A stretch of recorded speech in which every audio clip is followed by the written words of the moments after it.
This is Cardiomaxing, a character who refuses to use paid teleports and use return, aetheryte tickets, or mounts. We're gonna beat the entire MSQ, and we're gonna do it with our bare legs. With only 3 tuned aetherytes so far and an emergency ride out of Lance Lominsa, we continue our journey right where we left off, finishing all the 3 initial dungeons so we can leave tutorial hell. During this episode, I also decided it would be pretty funny to remove the keybind for the map and only check the locations of my quest journey if I got really lost, cause I've played AR way too many times not to have everything memorized at this point, so hooray! New challenge rule! A short trip through the now familiar scenery later, and we arrive at the doorstep of Tamtara Deecroft. Another uneventful run ensues, and our next to go lies in Oda. Since our destination is directly connected with Crogswood, the journey there is pretty straightforward. Down the Central Shroud, into the hostile marshlands of South Shroud, which connects to Eastern Thanalan, then all the way to Central Thanalan, with a priced city sitting on top of it. Now, let's get walking.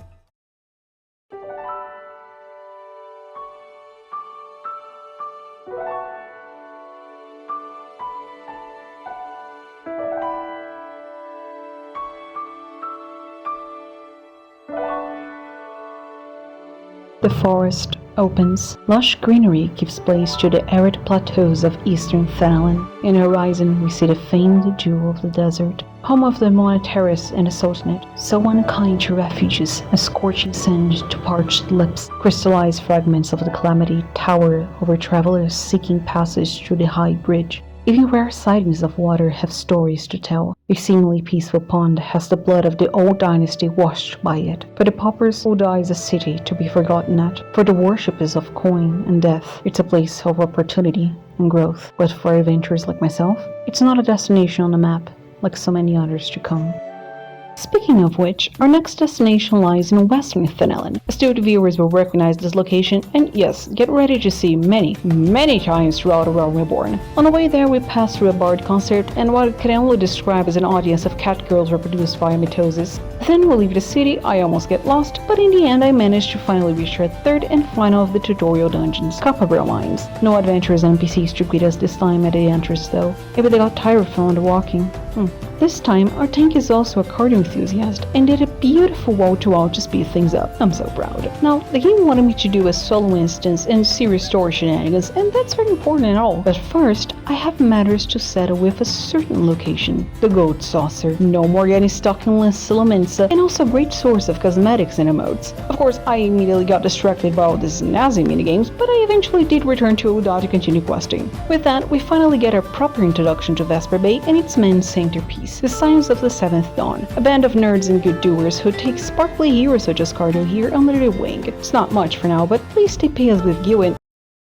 Ophelia, what is this? Aetheryte tickets? Some sort of gameplay convenience after years of player base complaint? No, we don't do that in here. We're going to Camp Drybone and we're walking there like the cavemen we are. The gist of this subplot is that poor people are disappearing and we're tasked to investigate who's to blame. We make a new friend, bury a guy, and then we get a disguise which will totally lead the suspicions over the only bright yellow furry in the entire continent. Flawless investigation, no one better than I. Then we go back to the Waking Sands, so you know what that means.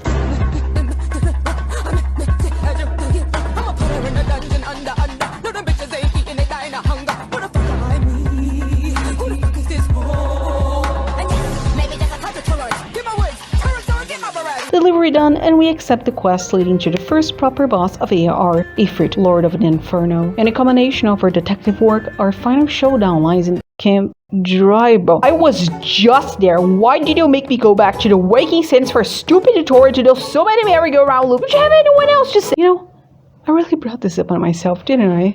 Let's just do this. A few moments later. Okay, let's inflict violence upon the natives and kill their god.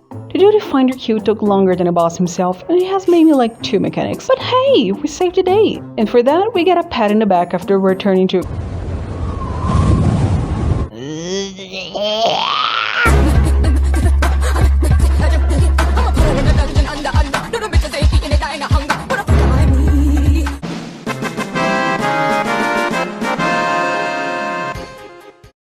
So, this quest, visit all 3 city-states. Where am I going first? Lance Lominsa. How will I get there while abiding to challenge rules? Oh, I think you know the answer.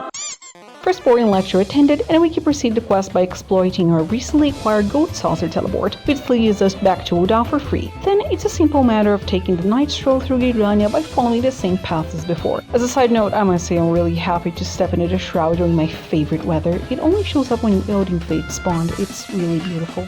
With all the 3 city-states visited, we're tasked to, you guessed it, pray return to the Waking Sims. So I used this opportunity as an excuse to revisit the local casino so I could get the clickbait YouTube thumbnail mode and farm a bit of MGP through the ongoing event so I can head start my fashion plans. Contrary to what this character name implies though, I'm actually terrible at platforming, especially Final Fantasy XIV and its janky jump mechanics, as you can attest by my pitiful display of skills at the easiest map of Leap of Faith. In the end though, I managed to grab my coveted Claws of the Beast and finally stop the Raylan Game SQ by randomly choosing Grand Company to join, which led us to the Order of Twin Adders in Gridania. Beautiful poetry.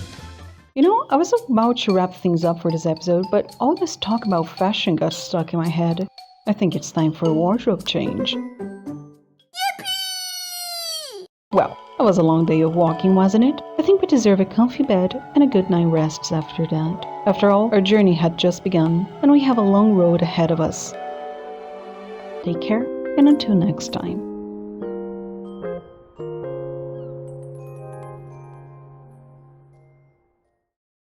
Hi! Thank you for watching and for getting so far in the video.